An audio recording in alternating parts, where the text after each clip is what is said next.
17 April 2010 সাল। রাত তখন 11টা। ফোন আসে, আম্মা খুব অসুস্থ, আমাকে দেখতে চান। আমি মেসে থাকি, এত রাতে কিভাবে যাব? তবু রওনা দিলাম। বাসের দেখা মিলে না, একটা ভ্যান গাড়িও দেখতে পেলাম না।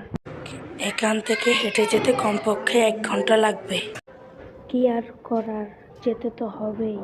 আমি খুব ভীতু, কিন্তু সেদিন ওসব ভয়ের কথা মনে ছিল না। আমাকে নিয়ে দুশ্চিন্তা করতেছি আর হাঁটতেছি। হঠাৎ মনে হলো আমার পিছনে কেউ আছে, কিন্তু দেখার সাহস পাচ্ছি না। তখন আমার ভয় লাগতে শুরু। মোবাইল বের করে কল দিতে লাগলাম, কিন্তু নেটওয়ার্ক ফেল দেখাতে লাগলো। তখন আমার ভয় আর অনেক গুণ বেড়ে গেল। তবু পিছনে না তাকিয়ে হাঁটতে লাগলাম। রাস্তার পাশে একটা বিরাট গাছ দেখতে পাই, কিন্তু এখানে তো কোনো গাছ ছিল না।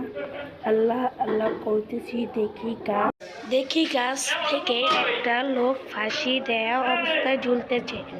আমি চিকিৎসা দিয়ে উঠলাম এবং দৌড় শুরু করলাম। কিন্তু আমি কোথায় যাচ্ছি, রাস্তা অচেনা লাগতেছে কেন?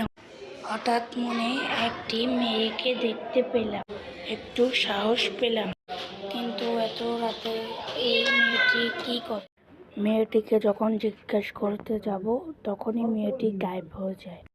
এতে আমি প্যারালাইসিস হয়ে মাটিতে অজ্ঞান হয়ে পড়ে যাই।